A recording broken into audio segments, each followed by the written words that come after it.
Ya, inilah gambaran pertumbuhan nilam yang panen sebelah setelah berusia sekitar 3 minggu pasca panen.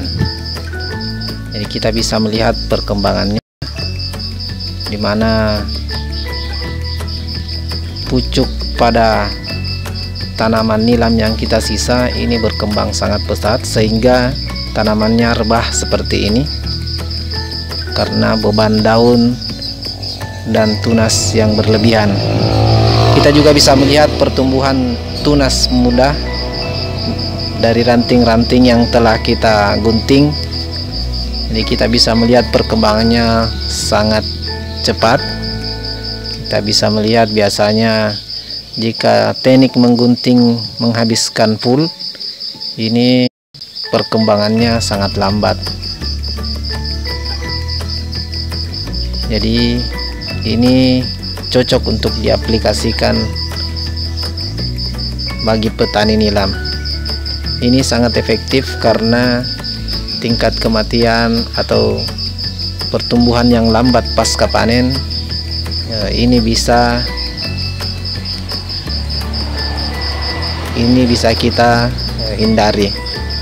Kita bisa melihat perkembangannya lebih dekat tentang ranting yang kita sisa ini. Jadi perkembangannya sangat baik.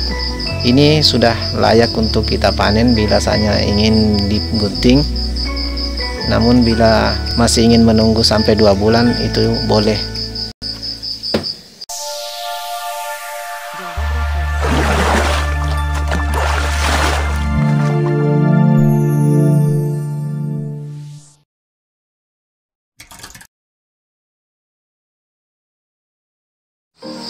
Dan kita lihat hasil perkembangan tunas muda, tunas baru dari hasil pengguntingan di usia 1 minggu pasca panen. Ini sudah terlihat. Jadi ini pertumbuhannya sangat cepat dibanding bila saja kita panen tanpa menyisakan ranting. Ini bisa sekitar 1 minggu perbedaannya. Jadi sehingga perkembangannya ini sangat cepat. Baru usia seminggu tunas mudanya sudah muncul. Ini tinggal kita pelihara agar perkembangannya bisa lebih cepat lagi. Kita bisa melihat lebih dekat, hasilnya luar biasa. Dan kondisi perkembangan nilam setelah 1 minggu pasca panen sebelah. Di sini kita bisa melihat lebih dekat tentang tanaman yang kita sisa, yang tidak kita gunting. Jadi kita bisa melihat perkembangannya sangat baik. Daun-daun pada tebal dan padat, serta terasa keras daunnya dan rantingnya. Ini juga kita bisa melihat ada perubahan warna.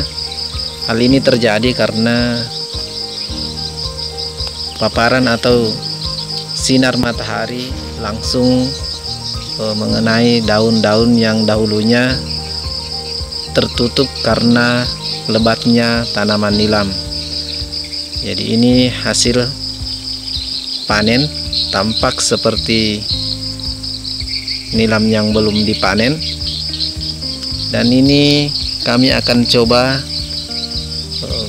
panen selanjutnya setelah 2 bulan perkembangan tunas yang telah digunting. Jadi siklus tiap 2 bulan ini tanaman nilam dalam sepohon ini bisa kita panen. Jadi ini adalah keunggulan dari sistem panen sebelah. Jadi ini mudah-mudahan menjadi solusi baru buat kita sebagai petani nilam.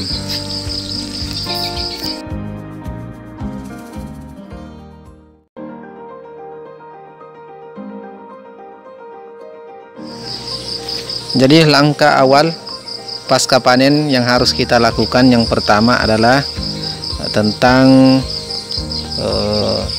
pemberian fungisida dan insektisida pada tanaman yang telah kita gunting agar terbebas dari hama dan penyakit. Kemudian untuk hal tersebut bisa dilihat pada channel kami tentang penanganan pasca panen. Ini telah kami urai di channel kami. Kemudian hal selanjutnya yang mesti kita harus lakukan pasca panen, yakni pembersihan gulma pada tanaman. Jadi gulma seperti ini kita akan jumpai pada tanaman nilam kita, di mana gulma jenis ini baik itu rumput teki atau jenis gulma yang tidak dimusnahkan atau dimatikan oleh herbisida selektif buat nilam yang biasa kita gunakan, misalnya agil yang kita mix dengan bahan yang berbahan aktif metilmetsulfuron seperti Momento, Indomet atau Trendy dan lain-lain. Ini tidak mati. Olehnya itu kami punya solusi khusus untuk menangani gulma seperti ini. Nanti kami akan jelaskan caranya.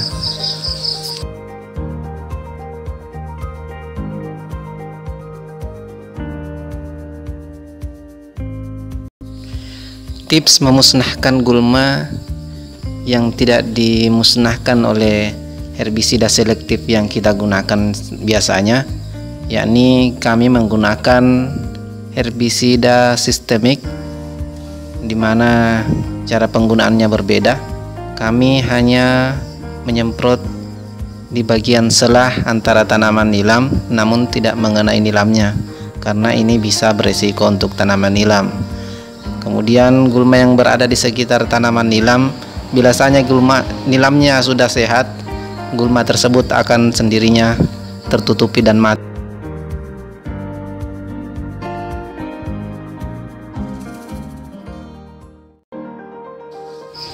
Ya, selanjutnya tentang tahap pemupukan.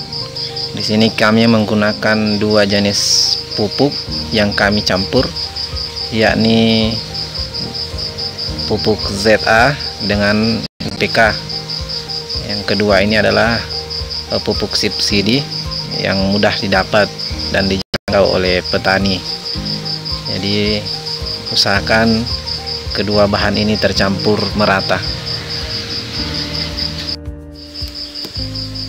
Ya, inilah cara pengaplikasian pupuk pada tanaman nilam. Jadi kita bisa melihat cara pengaplikasiannya, yakni dengan cara menabur ke dekat batang sekitar 15 cm atau sampai 20 cm dari batang tanaman. Ini kita hambur agar tidak padat sehingga mudah dicerna oleh akar tanaman nilam. Jadi teknik ini digunakan hanya pada saat musim hujan, karena jika pada saat musim kemarau ini akan terjadi penguapan sehingga pupuk ini tidak efektif diserap oleh tanaman nilam kita. Itu adalah teknik memupuk pada saat musim hujan. Jadi sekali lagi, teknik seperti ini harus ditabur, jangan dikumpul satu titik, karena ini bisa merusak akar pada tanaman nilam jika terlalu berlebihan. Kami juga akan praktekkan tentang cara memupuk tanaman nilam. Biasanya pada saat musim kemarau harusnya digali lubang seperti ini atau dibenam. Jadi kami hanya menggunakan tangan karena memang tanah kami berpasir. Kemudian pupuk kita benam ke dalam tanah dan nantinya akan diserap oleh tanaman. Dan untuk lebih efektif, bagus menggunakan dua titik agar mudah diserap oleh tanaman.